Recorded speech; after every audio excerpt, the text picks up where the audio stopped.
Grand Bérébi est une ville au sud-ouest de la Côte d'Ivoire, proche du Libéria voisin. Située entre les départements de Tabou et Sassandra, non loin de San Pedro. La Côte d'Ivoire, c'est le tourisme, pays des rêves, des beaux paysages. Mes filles se valident, on part en Afrique, en Côte d'Ivoire, pays d'amour, pays des rêves. Grand Bérébi est une ville chargée d'histoire. Sa végétation a cédé maintenant la place aux plantations agro-industrielles.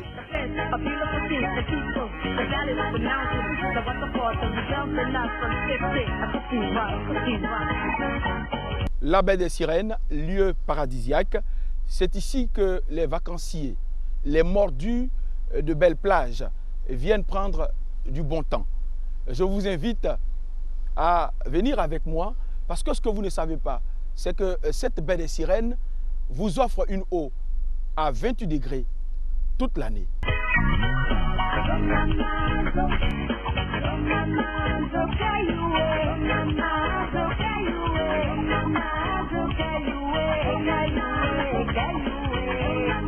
La Côte d'Ivoire, c'est le tourisme, pays des rêves, des beaux paysages. Mes filles se valident, on part en Afrique. Située à 400 km au sud d'Abidjan, non loin de Grand Bérébi, la baie des Sirènes vous offre un cadre enchanteur toute l'année. La plage bordée de généreux cocotiers domine le village des vacances luxueuses. C'est un lieu où vous serez accueillis dans des bungalows individuels de style africain au décor en rotin et tissu artisanal avec l'air conditionné.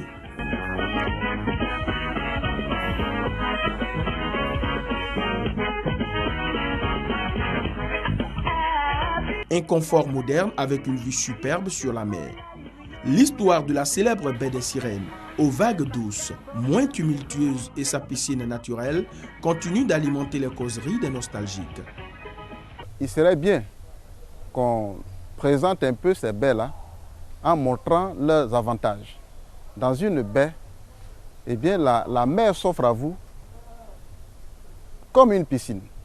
Une mer tranquille, une mer paisible, et dans cette mer-là, eh bien, vous n'avez pas besoin de savoir nager.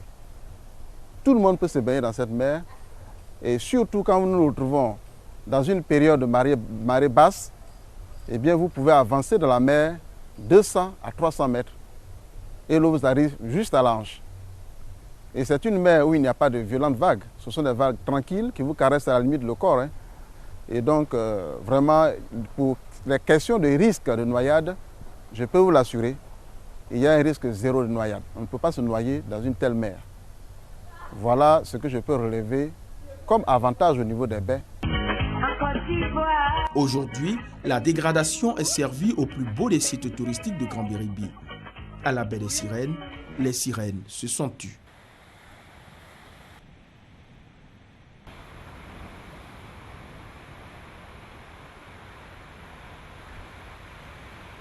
À l'instar de San Pedro, Grand Bérébi réserve une place de choix à l'agrotourisme. Nous sommes dans une entreprise grandeur nature qui embauche près de 34 000 hommes. Et je vous assure que c'est un gros village, je dirais même une ville dans une ville. Bienvenue pour le circuit de l'agrotourisme ici à Grand Bérébi. À Grand Bérébi, l'agro et l'écotourisme sont développés. L'éviaculture est apparue en Côte d'Ivoire dans les années 1950, impulsée par des sociétés privées. La colonisation française, qui avait de longue date exploité cette culture dans les territoires qu'elle occupait alors en Indochine, cherchait de nouvelles zones d'implantation pour la culture de l'EVA. La condition agroclimatique favorable dont bénéficie la Côte d'Ivoire permettait d'envisager un développement promoteur. C'est au Vietnam que provinrent les 3 millions de graines qui donnaient naissance aux premières pépinières ivoiriennes. Sur ce site vivent environ 32 000 personnes, selon le dernier recensement. Et l'entreprise s'étend sur une superficie de 34 772 hectares. Nous sommes dans le domaine agro-industriel. Nous faisons du palmier à huile et nous faisons également de l'EVA. L'EVA à l'origine était l'activité première et en 1998, on a ajouté le palmier à huile. Notre premier domaine, c'est l'activité de palmier et de l'EVA. Donc, on n'est pas forcément ouvert au public en termes de tourisme. Mais ce que je peux vous dire, c'est qu'ici aussi, dans les 34 000 hectares que nous avons un souci de préservation de l'environnement qui est un volet assez important dans nos activités. Je peux vous dire que nous avons aujourd'hui environ 2000 hectares de forêt que nous avons préservés, qui est un atout, je dirais, important pour la biodiversité et peut-être aussi pour l'écotourisme. On reçoit à leur demande certaines entreprises et certaines organisations qui viennent nous rendre visite. On a reçu tout dernièrement l'amicale des directeurs régionaux de la zone de San Pedro qui sont venus faire une visite ici. En tout cas, ça a été, pour certains, c'était vraiment assez attrayant. Parce que parfois, bon, on voit un peu l'EVA, on voit l'huile rouge, on voit l'huile raffinée, l'huile de table. Mais il faut venir ici pour voir comment est-ce qu'on fabrique l'huile rouge. Et nous avons des vastes plantations qui s'étendent aussi à perte de vue. Donc c'est forcément pour ceux qui aiment la nature, pour ceux qui aiment la bonne air, c'est vraiment quelque chose d'important qu'on peut visiter. On va vous proposer un circuit peut-être sur 3 axes. On va aller tout à l'heure voir une pépinière.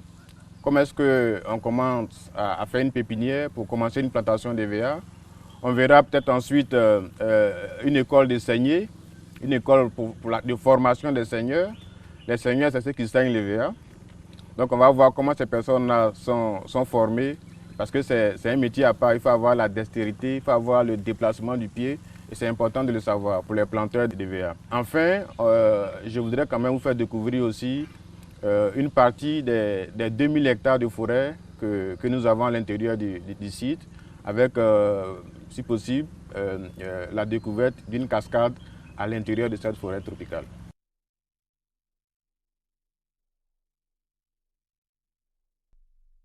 Ici, nous sommes à la pépinière d'une superficie globale de 70 hectares. Nous faisons et la pépinière Stumps et la pépinière Sac. Également, nous faisons de la pépinière de palmiers pour le planting palmier. Sur ce site, nous avons une opération spéciale qui consiste à réaliser des jauges pour le planting 2015.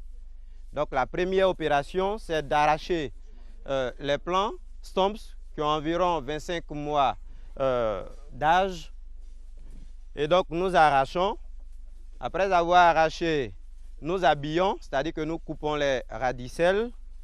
Il y a une équipe qui est chargée de transporter les plants arrachés pour arriver au centre de conditionnement ici, où se trouvent les dames avec les opérateurs à scie à 2 bras et qui sont chargés de dimensionner nos plants qui seront utilisés en planting. Et donc quand le plant arrive au niveau du centre, les dames ont à leur disposition un gabarit qui permet de mesurer 30 cm de pivot, parce que nous avons des sacs de dimensionnement 40 cm de long et de 25 cm de largeur. Et donc nous devons faire en sorte que les plants puissent tenir dans les sacs qui sont déjà préparés et prêts à recevoir ces plants. L'opération suivante, c'est de mettre la graisse cicatrisante sur les 2 niveaux de session. Après avoir réalisé cette opération aussi de mise de graisse, nous allons badigeonner le pivot du plant avec une solution de boue déjà conditionnée pour pouvoir retarder, j'allais dire, la sécheresse du plant. Et donc la boue est une solution homogène de terre, de folpan, environ 500 grammes que nous mettons dans la boue, et de 22 grammes de solution d'hormones qu'on appelle rhizopon. Et c'est l'assemblage de cette solution qui donne un liquide visqueux et qui sert à faire le badigeonnage des pivots de nos plants. Une fois que le plan est badigeonné, les bouts traités de la graisse cicatrisante, nous avons donc un engin, un motoculteur ou un tracteur sur lequel nous allons charger ces différents plants et les amener ensuite au lieu de transplantation où des opérateurs nous attendent. Donc avant que nous obtenions les plants qui sont conditionnés présentement, nous réalisons dans un premier temps la pépinière. Donc nous commençons par la préparation de terrain. Après la préparation de terrain, si ce sont des pépinières sacs, nous réalisons le piquetage et après le piquetage, nous faisons la confection des tranchées. Après la confection des tranchées, nous remplissons les sacs et les sacs seront disposés dans les tranchées. Nous réalisons un paillage. Nous réalisons également la préparation de terrain et après la préparation de terrain, nous faisons notre piquetage et avec des gabarits adaptés, nous effectuons notre semis. Bien entendu, au moment où les graines vont tomber, c'est-à-dire courant mois de septembre, août-septembre. Une fois que nous avons emblavé notre superficie convenue pour la pépinière Stomps, nous attendons autour de 8 mois où ces différents plants vont atteindre un minimum de 8 mm de diamètre. À partir de là, nous pouvons réaliser donc le greffage. L'opération de greffage consiste à sélectionner des plants en fonction des clones. Parce que nous avons un objectif de production et donc connaissant le comportement de chaque clone, nous dimensionnons nos parcelles et nos objectifs en fonction des clones et de leurs caractéristiques avant d'avoir la production escomptée. Et donc lorsque nous devons réaliser le greffage, nous avons ce qu'on appelle les jardins à bois de greffe, qui sont en quelque sorte une banque de clones. Et donc nous partons sur ces jardins à bois de greffe, nous effeuillons les différents bois qui ont sensiblement le même âge que nos plants qui seront greffés. Une fois que l'effeuillage a été réalisé au bout de 3 semaines, nous allons avoir les pétioles qui tombent et le jour du greffage, nous venons, nous coupons ces différents bois qui auront en moyenne 1 mètre de longueur. Nous avons en moyenne aussi 10 yeux par métrage de greffage. Et au niveau des plants, qui ont un diamètre de 8 mm minimum et qui sont prêts à être greffés, nous ouvrons des fenêtres. Au niveau donc des bois de greffe, nous enlevons les yeux. Nous faisons un habillage et nous assemblons les deux en prenant soin d'insérer l'œil retiré sur le bois de greffe, sur le porte-greffe, dans la fenêtre qui est réalisée et avec des bandes de greffage. Nous réalisons la ligature. Donc, voici comment se fait le greffage. Et donc, une fois greffé, nous attendons 3 semaines pour enlever la bande qui a servi à attacher. 1 semaine après, donc 1 mois, nous venons contrôler. Si la greffe a réussi, nous marquons le plan comme réussi. Et une fois que le plan a réussi, nous attendons cette période, soit pour l'arracher, pour envoyer en champ, ou bien l'arracher pour aller faire les jauges que nous allons voir tout à l'heure. Les plants confectionnés et transportés sont reçus par les opérateurs qui sont en face de nous et qui sont chargés de réaliser le planting. Le planting qui consiste à mettre le plant dans des sacs qui ont été déjà apprêtés. Il y a eu une trouaison, un trou qui est réalisé au milieu du sac et le plant est mis dans ce trou au milieu du sac et on tasse tout autour du plant sans toucher le plant afin de réduire ou de faire disparaître même totalement les poches d'air et de rendre le plant rigide au milieu du sac. Et donc c'est cette opération qui est en train d'être réalisée par les opérateurs que vous voyez devant. Nous avons un objectif de 130 000 plants, jauge à réaliser pour notre planting de 2015, soit environ 230 hectares.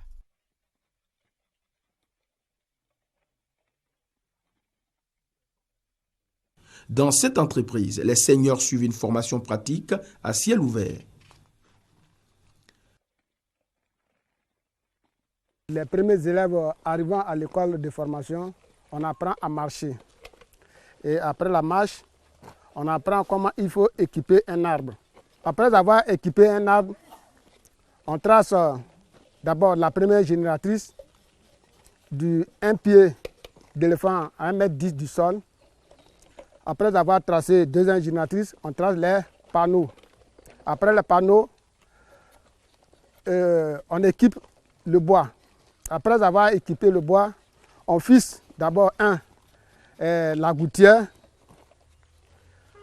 On attache le collier et on met le support dedans, plus la tasse.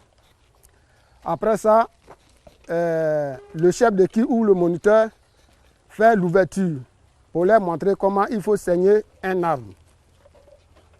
Après avoir fini de faire cette démonstration, le chef d'équipe leur montre les signes de symboles qui sont les signes de performance pour la saignée, qui nous démontrent comment il faut saigner un arbre. Alors, signe 0 explique blessure. V explique sortie et V renversé explique entrée. Et signe flèche nous dit que c'est la consommation. Là, une fois que l'arbre est beaucoup consommé, alors il faut prendre 1,5 mm de la consommation, qui est la consommation journalière. Et après ça, nous partons aux propriétés. Comment il faut entretenir un arbre. Avant d'entretenir un arbre, il faut d'abord enlever la gouttière, nettoyer la gouttière, refuser la gouttière, gratter les dégoulinades et après ça, repositionner la tasse pour la saigner.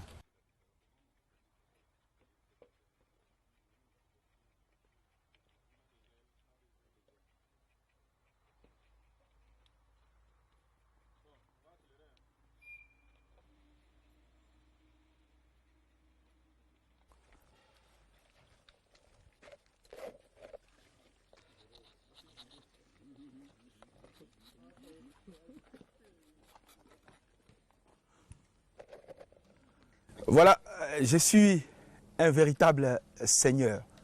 Vous avez compris le sens de seigneur ici. On continue notre circuit pour vous. Ok. La protection de la faune et de la flore occupe une place de choix dans le cœur de nos hôtes. Ils décident de nous faire visiter leurs espaces protégés. Là-bas, même les mille pattes passent leur chemin sans être dérangés. Nous sommes dans une forêt vierge, mais ne vous étonnez pas, nous sommes encore dans l'entreprise visitée pour vous dire que c'est une entreprise qui est soucieuse de la protection de la faune et de la flore. Donc ici, la chasse est interdite. Ici, on ne coupe pas les arbres. La preuve, juste à côté de moi, des protecteurs de la faune et de la flore. À partir d'ici, nous allons maintenant à la découverte de la cascade naturelle. Toujours avec l'entreprise qui fait du caoutchouc, ici à Grand Bérébi. On y va.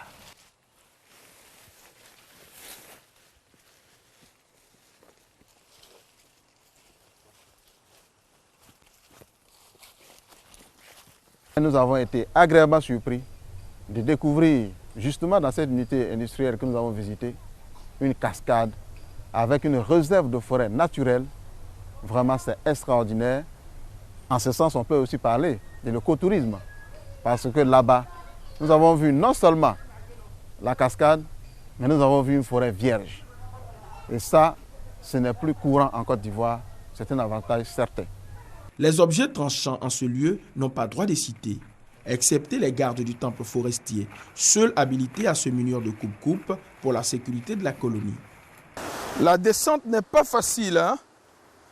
Il faut s'agripper à des supports, heureusement. Voilà. Les bonnes choses sont difficiles d'accès. Et des supports naturels, rien à couper ici, hein?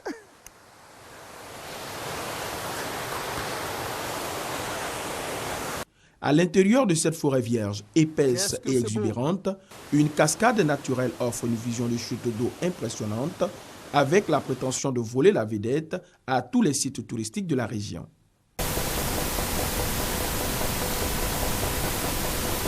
Pour vous, nous sommes prêts à aller jusqu'au bout du monde. Nous sommes toujours dans la société de fabrique de caoutchouc, ici à Grand Bérébi. Mais ce qui nous étonne, c'est qu'ici, dans le domaine de cette entreprise, eh bien, le patrimoine forestier et animalier est préservé. Derrière nous se trouve une cascade. Pour dire que ce n'est pas à Man, ce n'est pas à Danané seulement que se trouvent les cascades naturelles. Maintenant, on se demande, est-ce que cette cascade-là est naturelle ou la cascade est véritablement artificielle? Heureusement que nous sommes avec le directeur des ressources humaines de l'entreprise qui préserve non seulement la nature, mais qui fabrique aussi des caoutchoucs. Alors, monsieur le directeur, est-ce que cette cascade est naturelle ou bien c'est vous qui l'avez fabriquée? Bien sûr qu'elle est naturelle. La preuve, on a traversé pas mal de difficultés pour y arriver. C'est pour vous dire qu'effectivement, ici, nous fabriquons du caoutchouc, nous faisons de l'huile de palme, mais notre souci premier aussi, c'est quand même de préserver l'environnement. Je vous ai dit tout à l'heure que nous avons environ 2000 hectares de forêt que nous avons préservés pour la biodiversité, pour la protection de la faune et de la flore. Dans cette forêt, on peut trouver des buffles, on peut trouver des chimpanzés, on peut trouver plusieurs variétés d'antilopes, ainsi que des singes et une recherche au niveau de la flore qui est assez intéressante. Donc là, effectivement, nous avons une cascade naturelle. On l'a trouvée de façon naturelle, donc on préserve cette cascade. C'est pourquoi d'ailleurs, on ne veut pas l'ouvrir au public pour éviter que l'environnement ne soit dénaturé. Donc, pour ceux qui en font la demande, on peut éventuellement les accompagner, visiter, si c'est pour l'apprécier, pour passer peut-être un après-midi. Mais généralement, c'est nous-mêmes, travailleurs, qui venons de temps en temps aussi nous ressourcer ici. Quand on est fatigué, on vient, on s'assoit, on respire l'air pur, on contemple l'environnement et vraiment c'est ce qui est beau. Alors, et vraiment, c'est ce qui est beau. Il suffit de faire partie du public sélectif et vous avez cette cascade-là à votre disposition. Monsieur le directeur, on continue? On continue.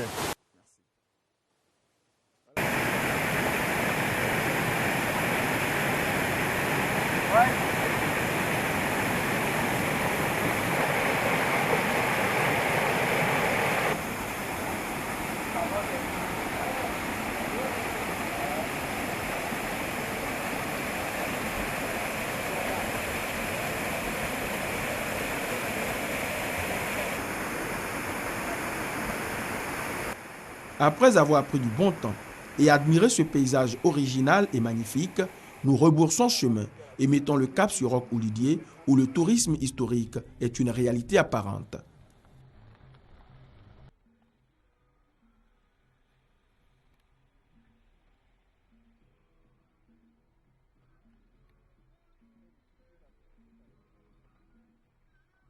Nous sommes à Roch-Oulidié, dans la sous-préfecture de Grand Bérébi. Roch-Oulidié est un village hautement historique. Tenez-vous bien, il semblerait que le grand-père du célébrissime Kwame Nkrumah, le panafricaniste nationaliste du Ghana, eh bien ce grand-père-là a été enseveli ici. Est-ce que c'est dit que Kwame Nkrumah a des racines kroumaines? On se pose beaucoup de questions. Nous allons recueillir des informations pour vous.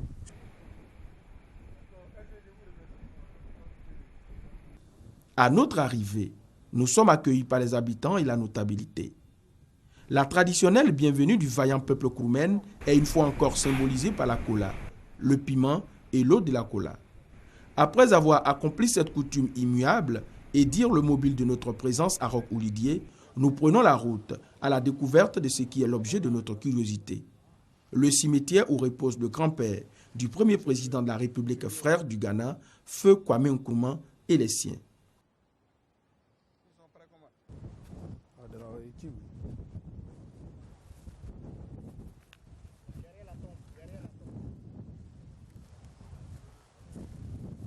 Nous allons juste observer une minute de silence pour le grand-père de son Excellence Kwame Nkrumah, président, ex-président bien sûr de la République frère du Ghana.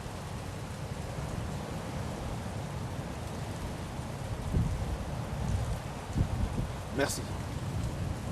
Chers téléspectateurs de RTI 2, chose promise, chose due, nous sommes au pied de la tombe du grand-père de Kwame Nkrumah. Alors on se pose beaucoup de questions. Est-ce que le grand-père de Kwame Nkrumah, c'est parce qu'il est venu travailler ici avec les Kroumen qu'il a décidé que sa tombe soit ici? Ou bien est-ce que Kwame Nkrumah, ou du moins le grand-père de Kwame Nkrumah, en réalité, n'était pas Kroumen? Beaucoup de questions qu'on se pose. Heureusement que nous avons des sachants. On va les interroger et puis ils vont nous éclairer.